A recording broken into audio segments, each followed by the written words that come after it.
আসসালামু আলাইকুম। নতুন একটা রেসিপিতে সবাইকে স্বাগতম। আশা করি সবাই ভালো আছেন। আমিও ভালো আছি আলহামদুলিল্লাহ।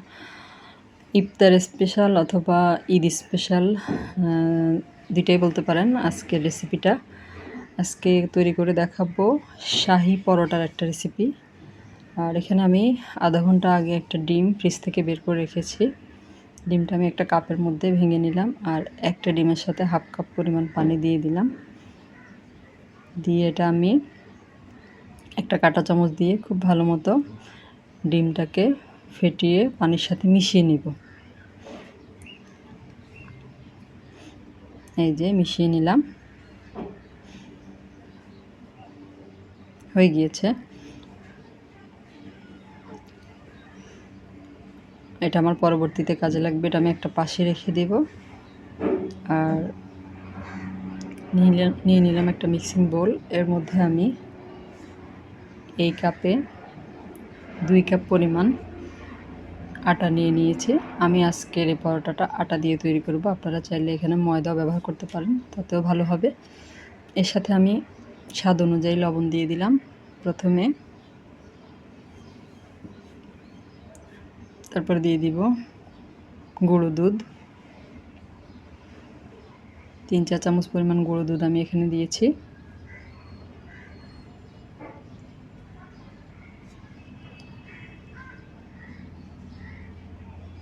এরপরে দিয়ে দিব চিনি। চিনিও আমি উঁচু উঁচু করে 2 চামচ দিয়েছি। এবার শুকনো উপকরণগুলো সব একসাথে হাত দিয়ে ডলে ডলে সব কিছুর সাথে মিশিয়ে নিব। এরপর আমি এর সাথে দিয়ে দিব সয়াবিন তেল। এখানে আমি টেবিল চামচে প্রায় 1.5 টেবিল চামচের মতো সয়াবিন তেল দিয়েছি। আপনারা চাইলে এখানে মেল্টেড ঘি অথবা মেল্টেড বাটারও ব্যবহার করতে পারেন। এরপরে তেলটা একটু সময় নিয়ে আস্তে আস্তে করে এই আটার সাথে ভালো করে মিশিয়ে নিতে হবে। মিশানো হয়ে গিয়েছে। এই পর্যায়ে আমি যে ডিমটার সাথে পানি মিশিয়ে রেখেছিলাম ওটা পুরোটাই দিয়ে দিলাম। দিয়ে প্রথমে আটার সাথে ডিমটাকে আগে পুরোটা মিশিয়ে নিব। তারপরে যদি মনে হয় যে পানি লাগবে সেক্ষেত্রে সামান্য পানি ব্যবহার করে এটা আমি ডো তৈরি করে নেব।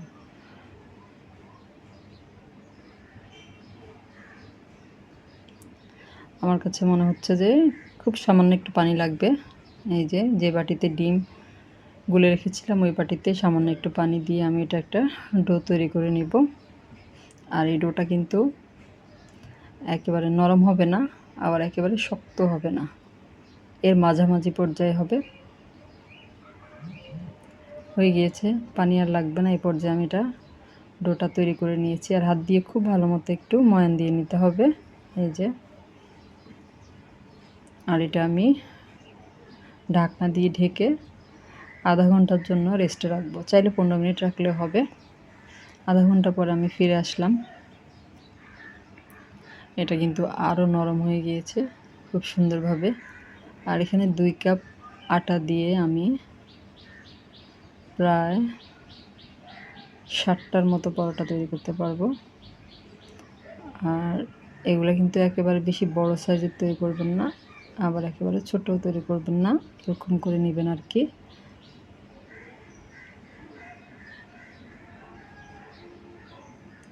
যারা রেসিপিটা দেখতে শুরু করেছেন একটা লাইক দিতে ভুলে গেছেন, তারা একটা লাইক দিয়ে পুরো রেসিপিটা জুড়ে আমার সাথে থাকবেন। আর যারা চ্যানেলের নতুন আজকে প্রথম ভিডিও দেখছেন, যদি রেসিপিটা আপনাদের ভালো লাগে তাহলে আমার চ্যানেলটাকে সাবস্ক্রাইব করে পাশে থাকা বেল আইকনটা প্রেস করে দিবেন। লাইক, কমেন্ট, শেয়ার, সাবস্ক্রাইব করে আমার পাশে থাকবেন। আর আপনাদের একটা লাইক আমার ভিডিওটা অনেকের কাছে পৌঁছে দিতে সাহায্য করবে।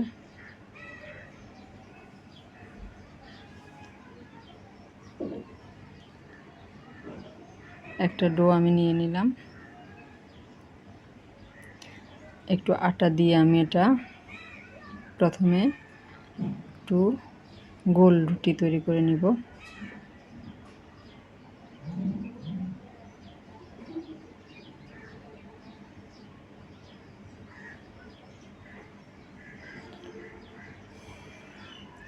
রুটিটা তৈরি করে নিব। আর এটা একেবারে গোল না হলেও হবে, সমস্যা নেই। আমার রুটি কিন্তু আবার এত বেশি গোল হয় না। হয়ে গিয়েছে, এরকম করে আমি বেলে নিয়েছি।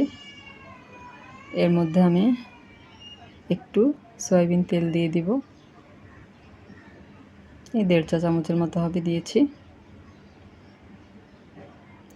হাত দিয়ে পুরো রুটিটার মধ্যে লাগিয়ে নিব। এরপরে একটু আটা ছিটিয়ে দিব তেলের উপরে। তারপরে 4 কোনা করে যে পরোটা তৈরি করা হয়, ঠিক ওরকম করে আমি এটা পরোটার ভাঁজ দিয়ে নিব আর কি।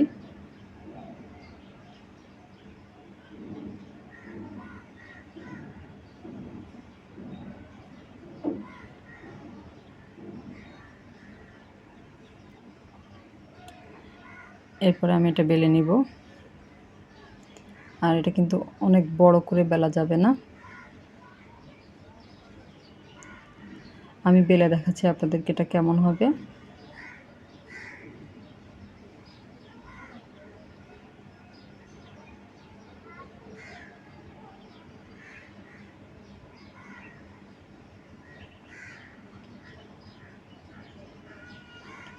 এইভাবে আমি 4 কোনা করে পরোটাটা বেলে নেব।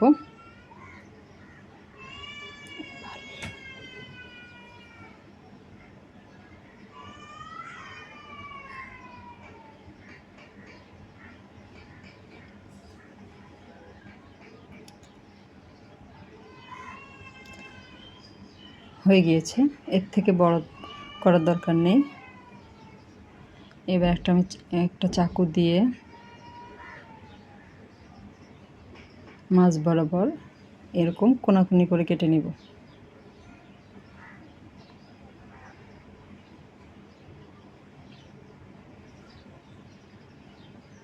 হয়ে গিয়েছে, এই যে এরকম করে কেটে নিতে হবে। আর এভাবে আমি প্রথমে 2টা তৈরি করে নিয়েছি। চুলায় একটা প্যান বসিয়ে দিয়ে প্যানের মধ্যে আমি পরিমাণ মতো তেল দিয়ে তেলটা গরম করে নিয়েছি। আর এখানে 2 টুকরা থেকে 1 টুকরা পরোটা আমি দিয়ে দিলাম।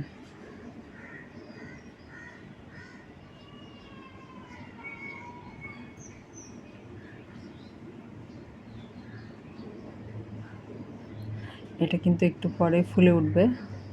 আর প্রতিটা পরোটা এভাবে বানিয়ে নেবেন, আর খুব সুন্দর করে কিন্তু এটা ফুলে উঠবে। আর চাইলে একটু চেপেও ধরতে পারেন, সেক্ষেত্রেও খুব সুন্দরভাবে এটা ফুলে উঠবে।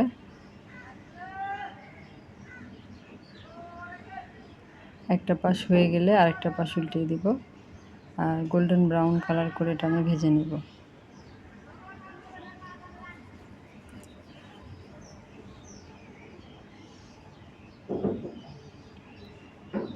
আর এটা এমনি খেতেও মজা লাগে। আমরা কিন্তু আলুর দম দিয়ে খেয়েছিলাম, আর চাইলে বিফ অথবা চিকেন দিয়েও খাওয়া যাবে। হয়ে গিয়েছে, আমি একটা তুলে নিচ্ছি, আরেকটা দিয়ে দিলাম।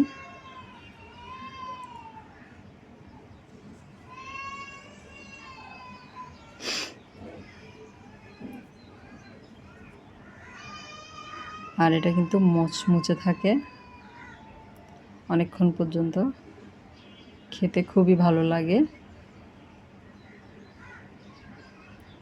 শাহি পরোটা রেসিপিটা কেমন লাগলো কমেন্ট করে জানাবেন। আর অবশ্যই বাসায় একবার এভাবে ট্রাই করে দেখতে পারেন। আসছে ঈদেও এটা ট্রাই করতে পারেন, অন্যরকম একটা মজার রেসিপি। এই যে খুব সুন্দরভাবে ফুলে উঠেছে, এভাবে প্রতিটা পরোটাই কিন্তু ফুলে উঠবে।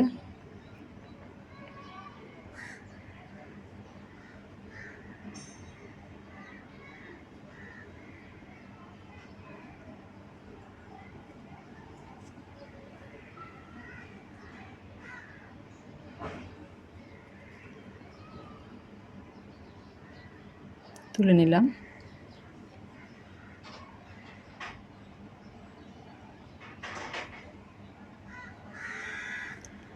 এভাবে আমি সবগুলো তৈরি করে নিয়েছি এবং সবগুলো ভেজে নিয়েছি। এই যে দেখতে খুবই সুন্দর হয়েছে, আকর্ষণীয়। বাসায় অবশ্যই একবার ট্রাই করবেন। আমি আপনাদেরকে একটা ভেঙে দেখাচ্ছি।